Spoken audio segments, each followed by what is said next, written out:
Hello friends, SB ব্লগলৈ আপোনালোকক পুনৰবাৰ স্বাগতম জনাইছোঁ। আজি আমি গুৱাহাটী ইউনিভাৰ্চিটিলৈকে আহিলোঁ। আপোনালোকে আগৰ ভিডিঅ'টোত গমেই পাইছে মই গুৱাহাটী ইউনিভাৰ্চিটিত কি কাৰণত আহিবলগীয়া হ'ল। মানে আপোনালোকেতো গমেই পাইছে মোৰ ৱাইফে বৰ্তমান সাব ইন্সপেক্টৰৰ ৰিটাৰ্ণ কোৱালিফাই কৰিলে আৰু তেওঁ বৰ্তমান ফিজিকেল এফিচিয়েঞ্চি টেষ্টৰ বাবে 29 তাৰিখে মাতিলে, কিন্তু তাত মানে তাইৰ যিখন নেকি ফাইনেল মাৰ্কশ্বিট আৰু পাছ কৰা চাৰ্টিফিকেটখন বৰ্ডৰ পৰা এতিয়ালৈ পোৱা নাই। আপোনালোকে জানেই চাগে সেইখন এবছৰ কমপ্লিট হোৱাৰ পিছতহে পায়। তাৰ কাৰণে মানে যিখন নেকি অনলাইন আমি মাৰ্কশ্বিট পাইছিলোঁ সেইখনত কাউণ্টাৰ চাইন লাগে। তাৰ কাৰণে আজি গুৱাহাটী ইউনিভাৰ্চিটি আহিব লগা হ'ল। আৰু ইয়াত একচুৱেলি আমি বহুত আমি গাঁৱৰ পৰা বহুত চিন্তা কৰোঁ, ধৰক গুৱাহাটী ইউনিভাৰ্চিটিত যাইনো কেনেকৈ কি কৰিম কি নকৰিম। তাৰ কাৰণে আজি এই ভিডিঅ'টো বনাইছোঁ। আপোনালোকক আজি কেম্পাছটো দেখুৱাবৰ বাবে একচুৱেলি মই ভিডিঅ' বনোৱা নাই, আজি বনাইছোঁ আপোনালোকৰ এটা এৱাৰনেছৰ কাৰণে।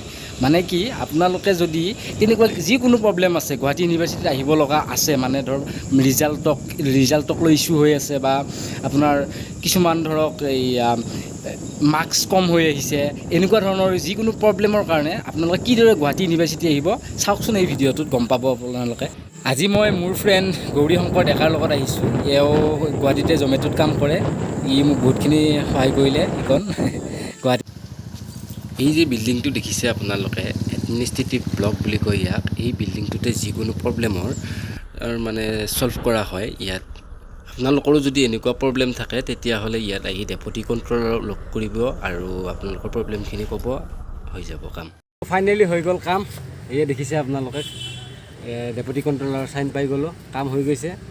আৰু এতিয়া মুঠতে আপোনালোকৰ আশীৰ্বাদহে। মোৰ কামটো প্ৰায় 5 মিনিটৰ ভিতৰতে হৈ গ'ল, ইমান ৰখিবলগীয়া হোৱাই নাই। যিহেতু চাব ইন্সপেক্টৰৰ কাৰণে লাগে বুলি কোৱাৰ লগে লগে তেওঁলোকে ততাতৈয়াকৈ কৰি দিলে। আৰু আপোনালোকেও আহক, এনেকুৱা প্ৰব্লেম যিকোনো থাকিলে তো একো ভয় নকৰিব, একো লাজ কৰিব নালাগে। আমাৰ কামৰ বাবে অলপ আছে, তো এইখিনিয়ে আৰু।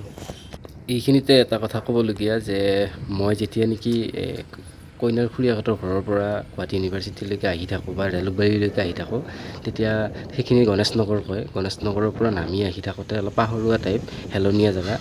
মই দেৰি হ'ব বুলি কেনে দাউৰি আহি আছিলোঁ। আৰু দাউৰি আহি থাকোঁতে এজন মানুহে বৰ আটানি কিবা পা বুলি পেলাই তাৰমানে সহায় কৰি দিলে মোক। একে তললৈকে নুমাই বাইকত উঠাই লৈ আহিছে। তেওঁৰ ফটোখন মই স্ক্ৰীণত দেখাইছোঁ।